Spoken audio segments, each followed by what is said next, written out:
their home. সবুজ পৃথিবী যেন দিন দিন হয়ে উঠছে ধূসর ও বর্ণহীন। দাবানল ও অন্যান্য উৎস থেকে ছড়িয়ে পড়া দূষণে প্রতিনিয়ত ধুঁকছে মানব সভ্যতা। যদিও এই দূষণের কারণও মানুষ নিজেই। গাছ কেটে উজাড়, তামাক চাষ, পুরনো যানবাহন, বিষাক্ত গ্যাস, বিদ্যুৎ কেন্দ্র, শিল্প স্থাপনার বিষাক্ত গ্যাসেই শ্বাস নেয়াই যেন কষ্ট। যেখানে প্রতি বছর দূষণের কারণে প্রাণ হারাচ্ছেন লাখ লাখ মানুষ।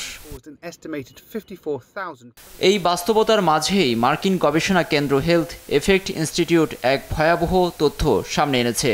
প্রতিষ্ঠানটির সবশেষ গবেষণায় বেরিয়ে এসেছে, বিশ্বজুড়ে প্রতিদিন অন্তত 2000 শিশুর মৃত্যু ঘটছে শুধু দূষণের কারণেই। এর মধ্যে রয়েছে অনিরাপদ পয়ঃনিষ্কাশন ব্যবস্থা, তামাকের ব্যবহার এবং সুপেয় পানির সংকট স্বাস্থ্য ঝুঁকির অন্যতম কারণ।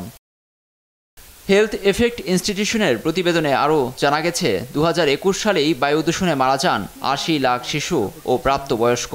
স্বাস্থ্যের উপর বিষাক্ত বায়ু দূষণের ক্রমবর্ধমান ক্ষতির কারণেই মৃত্যু দিন দিন অতীতের রেকর্ড ছাড়িয়ে যাচ্ছে বলেও প্রতিবেদনে এসেছে।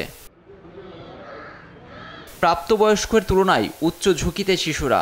এ প্রসঙ্গে 2017 সাল থেকে প্রকাশিত স্টেট গ্লোবাল ইয়ারের প্রতিবেদন বলছে, দরিদ্র দেশের 5 বছরের কম বয়সী শিশুরা বায়ু দূষণের সবচেয়ে বিরূপ পরিস্থিতির মুখে। যেখানে ধনী দেশের বিপরীতে আফ্রিকার পিছিয়ে থাকা দেশগুলোয় বায়ু দূষণের মৃত্যুর হার 100 গুণ বেশি।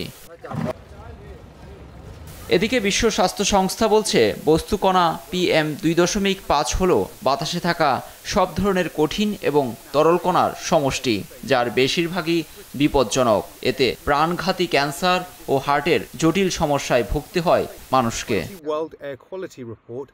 লুৎফর কবির, নিউজ ডেস্ক, দেশ টিভি।